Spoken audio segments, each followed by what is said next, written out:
Sara, POV. Teka lang boss, ano bang nangyari sa'yo? Hindi, bawal yung ginagawa nyo. Taranta kong bigkas at mabilis na napabangon ng kama.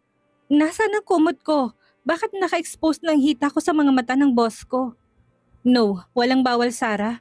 Normal lang itong gagawin sa 2 taong katatapos lang pumirma ng marriage contract. Nakangiti niyang sagot sa akin. Kaagad naman nanlaki ang mga mata ko sa gulat.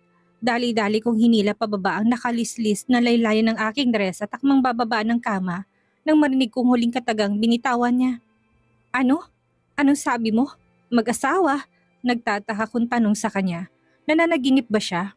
Sinong asawa ang tinutukoy niya? Saka anong marriage contract? Yes, hindi ko naman siguro bingi para hindi marinig ang katagang binitawan ko, hindi ba? Alam mo ba kung bakit nag-leave ako sa opisina at nandito tayo sa Baguio? Dahil sa honeymoon natin, gusto kong ibigay ang buong panahon at oras ko sa'yo. Sa mga unang buwan na magkasama tayo, nakangiti niyang sagot sa akin. Windang ang utak ko sa lahat ng sinabi niya. Kailan ba ako pumirma ng marriage contract? Kakaumpisa ko lang magtrabaho sa kanya. Wala pang ang 1 linggo. Ang bilis naman, Boss Robbie. Hindi naman po siguro kayo lasing, hindi ba? Naguguluhan kong tanong. Kaagad naman tumaas ang isa niyang kilay at matima kong tinitigan. Tinapunan niya ng tingin ng aking naka-expose na binti kaya naman dali-dali na akong bumaba ng kama. Feeling ko kasi may balak talagang masama itong si Boss Robbie sa akin eh. Feeling ko namamanyak yata siya sa kagandahan ko. No, wala akong balak na uminom ng alak. Lalo na ngayong araw natin uumpisa ng honeymoon natin. Baliwala niya sagot sabay upo sa kabilang bahagi ng kama. Hindi ko mapigilan na mapalunok ng aking laway na mapagtanto kung ano ang kasuotan niya ngayon. Nakaputing sandal lang siya at boxer shorts kaya naman kitang-kitang magandang hubog ng kanyang katawan. Mamasa-masa pa ang kanyang buhok na para bang galing pa siya sa paliligo. Honeymoon? Kailan po ba tayo kinasal para mag-honeymoon tayo ngayon, boss? Kinakabahan ko tanong sa kanya. Pinaglalaroan niya ba ako? Ganito ba talaga siya pagdating sa mga babae? Lahat ginagawa niya makuha lamang ang nais niya at ang satisfaction niya. Nung nakaraang araw, sa opisina nakalimutan mo na ba sweetie? Nakangisi niya sagot sa akin. Saglit ako napaisip bago ako napaismid. Ano po ba ang pinagsasabi niyo dyan? Wala naman akong ibang pinirmahan sa opisina niyo kung hindi kontrata na magtatrabaho ako bilang driver niyo. Teka lang, nabagok po ba ang ulo niyo habang naliligot kung ano-anong ni-imagine niyo, boss? Sarkastik kong sagot sa kanya. Nagulat na lang ako nang malakas siyang tumawa. Nababaliw na siya. Hindi na normal tong pinagagawa ng amo ko kaya siguro siya nagkakaganito. Dapat na ba akong kabahan? Para kasing wala na siya sa normal na pag-iisip eh. Baka naman kinain na ng libog ang buo niyang sistema kaya ganito na siya. Pero katatapos na lang makipagtalik sa girlfriend niya si Bubbles noong nakaraang gabi ha. Ano ba? Gaano ba ka-bored ang buhay niya at pati ako? Gusto pa yatang pagtripan. Kontrata bilang driver ko? May pinirmahan ka bang ganon? Wala yata akong maalala na pinapirma kita ng ganoon, sweetie. Nakangiti niyang sagot sa akin. Hindi naman ako makapaniwalang napatitig sa kanya. Ano nga ba ang pinirmahan ko noong araw na yon? Hindi ko nabasa at basta na lang akong pumirma dahil nasilaw ako sa offer niyang cash advance. At saka, nagmamadali siya ng araw na yon. Sa isipin yun para bang gusto kong pumunta sa opisina niya at kunin ang papel na yon. Ano ba kasi ang nakasaad sa kontrata na yon? Ano ba kasing klaseng papel yon? Ay, ngayon ko lang lubos na naisip na kahirap palang magtiwala sa isang tao. Kahit na mukhang matino at professional na, salo pa rin palang kulo. Paano nga ba kung marriage contract ang pinapirmahan niya sa akin? Eh di bigla ako nagkaroon ng instant asawa? Ang bilis naman. Come on, sweetie. Huwag mo nang pahirapan ang sarili mo. Ngayong araw ang official na pag-umpisa ng honeymoon natin. Kaya dapat lang na-satisfied mo ko pagdating sa kama. Para naman matuwa ako. Nakangisi niyang muling bigkas. No, hindi ko tinatanggap ang sinabi mong yan, kaya hindi ako maniniwala. Mr. Vito, kung wala ka nang magawang matino sa buhay mo, pwede bang wag mo akong idamay? Pumunta ako dito sa Manila para magtrabaho, hindi para maging asawa mo. Nainis kong sagot sa kanya. Isang malakas na pagtawa ang naging sagot niyang iyon sa akin. Para bang tuwang-tuwa pa siya sa nagiging reaksyon ko. Baliw na nga yata ang taong to. Hindi kaya nag-a-addict nitong boss ko at sa sobrang high niya ngayon kung ano-ano nang pumapasok sa isipan niya. Pero paano nangyari yun? Gayong matino naman siya kanina bago kami umakyat sa kwartong to. Shit, mukhang delikado ako dito ah. Kailangan ko na yatang lumabas sa kwartong to para mailigtas ang puri ko. Sa isiping yun, dali-dali ako naglakad patungo sa pintuan. Yun nga lang, bago ko pa mahawakan ng doorknob, ang matipunong braso ni Boss Robbie ang naramdaman ko na biglang pumulupot sa aking bewang. Hindi na ako nakapalag na sapilitan niya akong hilahin patungo sa ibabaw ng kama. Babae ako at lalaki siya at masamak na mas malakas siya kumpara sa akin. Boss, ano ba? Kung ano man ang tumatakbo sa isipan mo, huwag mo nang ituloy. Pananamantala tong gagawin mo sa akin at hindi talaga ako matatakot na idemanda ka. Kinakabahan kong sambit. Oh really? Sarah sweetie, alam mo bang never pa ako namilit ng babae? Mga babae ang kusang lumalapit sa akin para patulan sila. Tapos pagbibintangan mo ko ng ganyan ngayon? This is not pananamantala, sweetie. Dahil tsaka ko na magugustuhan mong gagawin ko sa'yo. Nakangiti niyang sagot sa akin. Hindi na ako nakapalagpa nang itulak niya ako pahiga sa kama. Kasunod noon ay ang pagpatong niya sa akin kasabay ng pagdampi ng labi niya sa leeg ko. Sa ginawang yun ni Boss Robbie sa akin, hindi na ako nakapalag. Kahit na anong palag ang gagawin ko, hindi talaga ako nakakawala sa kanya. Dahil mas malakas siya sa akin. Boss, teka lang. Hindi pwede. Ako to, si Sarah. Baka nakalimutan niyo lang po. Driver niyo po ako at hindi niyo ako girlfriend. Mahina kong bigkas habang pilit na kumakawala sa kanya. Yes, hindi kita girlfriend dahil asawa kita kaya may obligasyon ka na sa akin, sweetie. Nakangisi niyang sagot sa akin ng pansamantala niyang nilubayan ng leeg ko.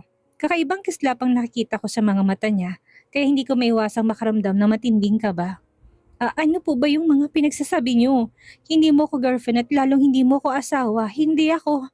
Hindi ko na natuloy pang sasabihin ko nang muli niyang sinubsob ang kanyang mukha sa leeg ko. Kumagat-kagat siya sa bahaging yon, kaya hindi ko mapigilan na mapasinghap, lalo na't para bang napapaso ako sa nadadaanan ng labi niya. Nakakaramdam ako ng kiliti sa paraan ng paghalik niya sa leeg ko. Para bang pinupunasan niya gamit ng kanyang dilang leeg ko kaya hindi ko mapigilan na makaramdam ng kakaibang kiliti na ngayon ko lang naranasan sa tanang buhay ko.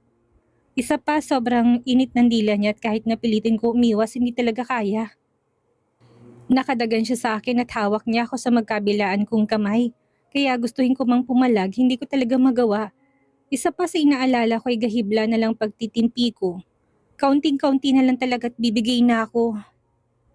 Boss, akala ko ba wala sa ugali niyo namimilit ng babae? Ano po itong ginagawa niyo? Muli kong bigkas, nilubayan niya ng leg ko pero dumausdos naman ang bibig niya patungo sa aking balikat. Kaunting-kaunti na lang at bibigay ng katawang lupa ko sa init na hatid na ginagawa niya sa akin.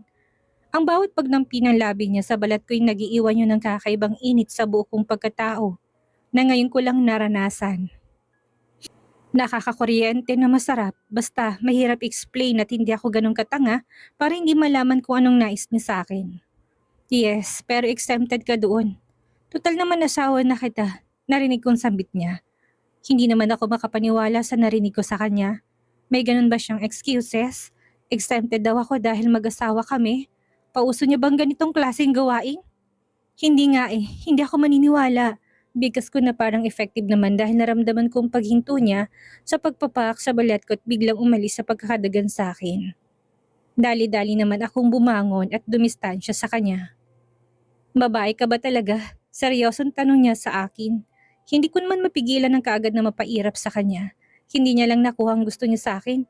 Ka-questionin niya na pa kung babae ba talaga ako. Hindi ba pwedeng malakas lang ang fighting spirit ko at self-control? Ano sa tingin mo? Nainis kong tanong sa kanya. Napansin ko na pangisi siya kasabay ng pagbaba ng kama at diretsong naglakad patungo sa banyo. Isang malalim na buntong hininga ang pinakawalan ko na nasundan na lang siya ng tingin. Ganun palang feeling, imbis na magalit ako sa ginawa niya pero bakit parang wala lang sa akin? Bakit parang nabitin din ako? Haist, minsan tong nararamdaman ko hindi ko rin maintindihan Dahil ba minsan na rin kami naghalikan noon kaya siguro sanay na ako sa kanya at parang wala na lang sa akin ang ginawa niya? Bakit? Ano bang relasyon namin? Haist, mali yata ang ginawa ko. Dapat pala nagalit ako Dapat sinampal ko siya kanina pero bakit ibang naging reaksyon ko? Paano na lang pala kung ulitin niya ulit? Baka mamaya sa sobrang nasaning na ako bigla na lang akong bubukaka sa harapan niya. Parang gusto ko na tuloy pagdudahan ng sarili ko ngayon. Hindi ko alam pero feeling ko talaga, unti-unti na nahuhulog ang loob ko sa kanya. Kung bakit naman kasi nung naghasik ng kapugian ng mundo, sinalo niyang lahat. At saka ang sarap niyang humalik kaya kahit na sinong babae talaga siguro hindi makakatanggi. Saka, totoo ba yung sinabi niya sa akin kanina na mag-asawa na kami? Kailan pa? Seryoso ba siya nung sinabi niya na hindi naman pala talaga kontrata tungkol sa trabaho? Ang pinirmahan ko noon kung hindi marriage contract?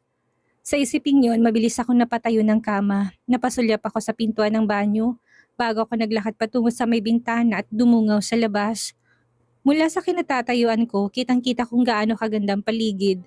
Purong malalaking punong nakikita ko at berdeng kapaligiran. Napakaganda ng buong paligid at perfect talaga para sa honeymoon. Sa isipin yun, hindi ko mapigilan na mapangiwi. Ano ba itong naiisip ko? Kung ano-anong tumatakbo sa isipan ko ngayon, para akong ewan. Nagiging mahalay na din yata ako eh. Hindi ko na maalala kung ilang minuto na ako nakatitik sa labas ng bintana nang maramdaman kong pagbukas ng pintuan ng banyo. Dali-dali ako napalingon at kaagad na sumalubong sa paningin kong seryosong itsura ni Boss Robbie. Pawis na pawis at namumulang kanyang pisngi. "Boss, ano nangyari sa'yo?" Nagtataka kong tanong sa kanya. Ayos naman siya kanina pero bakit biglang nagbagong aura niya? Para bang galing siya sa pakipaglaban sa kung ano paman.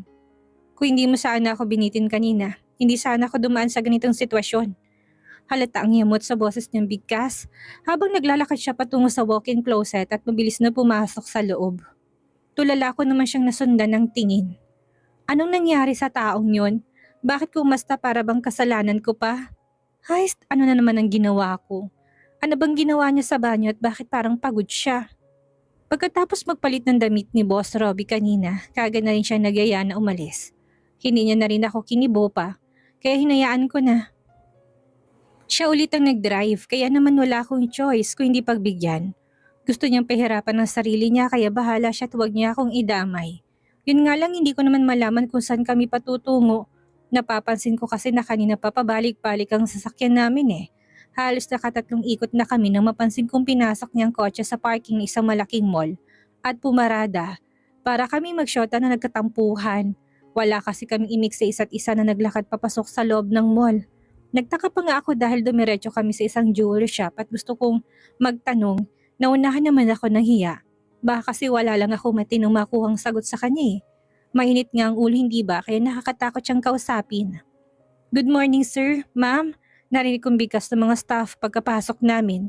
Ngiti ang naging sagot ko sa pagbati nilang iyon samantalang poker face lang naman si Boss Robbie na naglakad patungo sa sofa at naupo. Hindi ko naman malaman ang gagawin ko pero nang titigan niya ako at sinenyasang maupo sa tabi niya, kaagad naman akong tumalima. Nakakahiya kung magtalo na naman kami. Baka kung ano pang isipin ng mga staff sa amin eh. "I need a ring para sa asawa ko. Meron ba kayo dito?" Seryoso niyang tanong sa staff na nag-a-assist sa amin. Kaagad naman napakunot ang noo ko at nagtatakang tumitig sa kanya na marinig kong huling katagang binitawan niya. Asawa? Talaga bang hindi pa siya tapos sa salitang yon? Talaga bang gusto niyang panindigan ang bagay na yon? Malala na siya. Kaagad naman tumalimang staff at isang iglap lang muli itong bumalik na may bitbit ng iba't ibang design ng singsing. Ang gaganda at nakakaduling ang kumikislap na bato sa tuktok nun. "Alin dyan ang gusto mo, sweetie?" Tulala ko muli na patingin kay Boss Robbie. Nang maramdaman kong biglang pagpatong ng palad niya sa ibabaw ng legs ko. Hindi ko mapigilan na mapalunok ng sarili kong laway na maramdaman ko kung gaano kainit ang palad niya. "Ha? Bakit ako?" Wala sa sariling sagot ko sa kanya. Narinig kong mahina niyang pagtawa kasabay ng pag-akbay niya sa akin, kasabay ng mabilis ang paghalis sa pisngi ko. Mabilis ang the moves pero ramdam na ramdam ko yon. "Sige na sweetie, pili na. Ayaw ko naman na wala kang suot na kahit na anong bagay sa daliri mo. Palatandaan na pag-aari kita at baka maligawan ka rin ng iba eh." Bigkas niya. Kasabay ng pagdampot niya sa isang singsing, hinawakan niyang kaliwa kong kamay, sabay suksok sa palasingsingan kong kumikinang na singsing. Ang galing niyang pumili dahil unang sukat kasya sa akin. "Sir, new collection po namin yung ring at kakarating lang noong nakaraang araw. May iba pa po kaming collections, baka may magustuhan din po kayo." Narinig kong sambit ng staff. Kaya lang wala na doon ang buo kong atensyon. Nasa daliri ko na may suot na singsing dahil manghang-mangha ako sa bato noon. Kulay pink na kumikinang sa tuwing natatamaan ng liwanag galing sa ilaw. "Do you like it?" Narinig kong sambit ni Boss Robbie sa may punong tenga ko. Kaya hindi ko mapigilan ng paigtad sa gulat.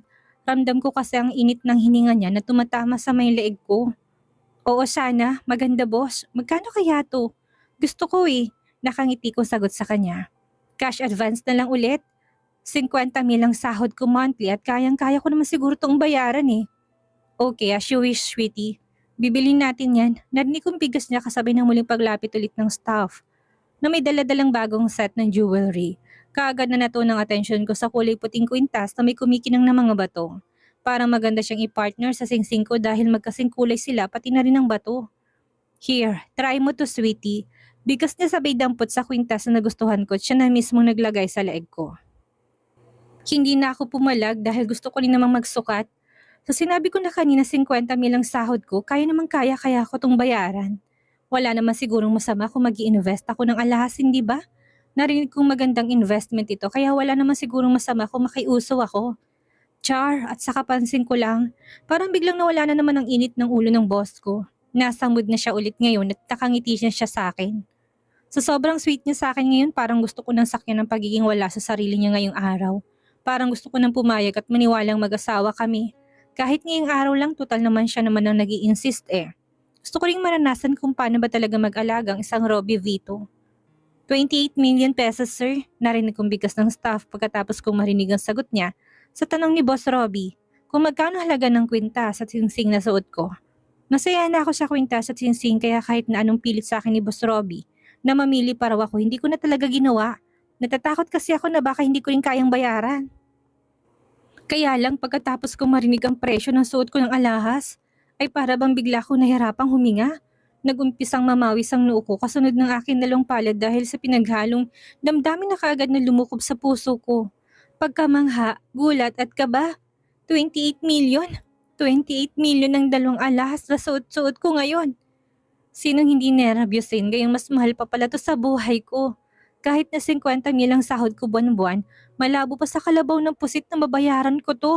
Baka malubog ako sa utang at kahit na mag-senior citizen pa ako, hindi siguro ko makakalikom ng ganito kalaking halaga. Card. Narinig ko sabit ni Boss Robbie sabay abot niya ng kanyang card sa staff. Wala sa sariling kaagad ko siyang nahawakan sa kanyang braso para kunin ang kanyang atensyon. Nagawagi naman ako at nagtataka siyang napatitig sa akin. Why? Takan-takan niyang tanong. Kaagad naman ako umiling. Huwag na lang kaya, hilaw ng ngiti ko sagot sa kanya. Napansin ko kaagad na nagsalubong ang kilay niya habang titig na titig sa akin. Why? Muli niyang tanong. Pangalawang why at kailangan ba talagang detalyadong isasagot ko? Eh kasi mahal pala, nahiya akong sagot sa kanya. Lalo na hindi lang naman si boss ang kaharap ko ngayon. Ang lakas ng loob ko magsukat na hindi man lang tinatanong ang presyo. Akala ko pa naman ng 10,000 lang ang halaga ng mga alas na to. Pero nakakalula pala ang presyo. Card na lang miss at isabay niyo na ang dalawang set ng jewelry na yan. Narinig kong bigas niya na lalo nagpawindang sa lahat ng ugat sa aking katawan. Seryoso siya? Eh itong suit ko pa nga lang 28 million pesos ng halaga tapos dinagdagan niya pa talaga. Para kanino ba? Kung para sa akin ako talaga naman, yari na talaga ako neto. Eh boss, wag na lang itong suot ko. Baka hindi ko mabayaran eh. Pabulong kong bigkas sa kanya pero para bang wala siyang narinig. Tumayo siya at sinundan ng staff na naglakad patungo sa counter. Nasundan ko na lang siya ng tingin habang wala sa sariling napakapa ako sa suot kong kwintas. Ngayon pa lang para bang gusto ko nang hubarin to. Baka mamaya mawala pa sa lay ko, yari na ako. Bala kong isa ulit mamaya kay Boss Robbie. Yung kaming dalawa lang at walang ibang taong makakarinig sa amin para hindi na mapahiya ang amo ko at pati na rin ako. Mukhang nakita ko pa naman kanina sa mga mata niya na hindi siya masaya noong sinabi ko na gusto kong isauli sa kanyang suot kong kwintas. Pambihira, lumabas na naman ang pagiging anga-anga ko at dapat talaga bago ako nagsukat tinanong ka ng munang presyo eh. Wala sana ako sa ganitong sitwasyon. Ah miss, pwedeng magtanong? Baling ko sa staff na kanina pa nakatayo siya hindi kalayuan sa akin. Nakangiti naman siyang naglakad palapit sa akin. Anong meron sa mga jewelry niya dito? Bakit ang mamahal? Makapal ang mukhang tanong ko sa kanya. Ba't kailangan kong kapalan ng mukha ko dahil perang nakasalalay dito? Paano na lang kung ayaw tanggapin ni boss ang suot-suot kong alahas kapag gusto kong isoli sa kanya mamaya? Eh di yari na. Buong buhay ako mababaon sa utang. Imbis na makaluwag-luwag dahil medyo malaki ang sahod ko, para yata mas lalo ako mababaon sa kahirapan eh. Yes ma'am, ang presyo po kasi ng mga alahas namin dito depende sa karat ng mga ginto at real diamond. Luxury items din po ang aming binibenta dahil sinisigurado po ng kumpanya namin ang quality ng alahas at hindi po kami naglalabas ng magkakaparehong design. Kagaya po ng suot ninyong engagement ring, ma'am. Nag-iisa lang po yan kasi medyo mahal po mga bato na ginamit. Nakangiti niya paliwanag sa akin. Pakaramdam ko bigla akong nagutom sa sinabi niya. Nag-iisa, kaya pala mahal dahil nag-iisa lang eh. Shit, lagot na. Yari na ako nito. Bakit ba padalos-dalos ako? Kung makapagsukat ako kanina, akala mo naman marami akong pera eh. Kakaumpisa ko lang sa trabaho tapos ito na kaagad ang nangyari sa akin. Promise, hindi na talaga ako aapak pa habang buhay sa mga ganitong lugar. Sweetie, let's go. Hindi ko pa napigilan na mapaigtad na marinig kong bariton ng boses ni Boss Robbie.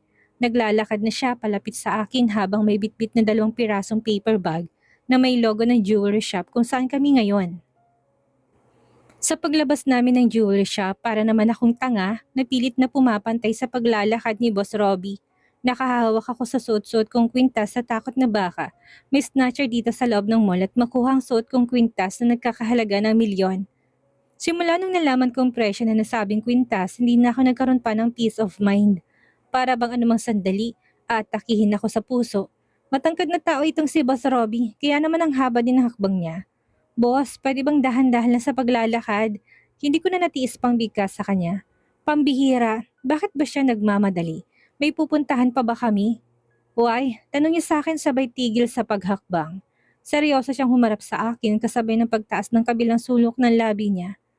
Anong ginagawa mo? Bakit ka nakahawak sa leeg mo? Nagtataka niyang tanong sa akin. Hindi ko naman malaman kung ngingiti or sisimangot ako. Sa huli, pinilit ko na lang ngumiti kahit na hindi naman ako natutuwa. Natatakot po kasi ako na baka mahulog or mat-snatch tong suit kong kwintas eh. Maganda nang nag-iingat lalo na't milyon ang halaga nito. Kaagad ko sagot sa kanya. Tss, tigilan mo na nga yan. Para kang ewan, bigas ni sabay hawak sa kamay ko na nakatakip sa leeg ko. Alma pa sana ko at pilit na binabawi ang kamay ko na hawak niya. Pero mahigpit ang pagkakahawak niya at para bang wala siyang balak na pakawalan ako. Boss, tika lang. Walang ganyanan. Baka isipin ng makakita sa atin may relasyon tayo eh. Sagot ko sa kanya pero parang walang narinig na nag-umpisa na siyang humakbang. Ang ending para kaming magsyota na hawak kamay habang naglalakad kami dito sa bahaging ito ng mall.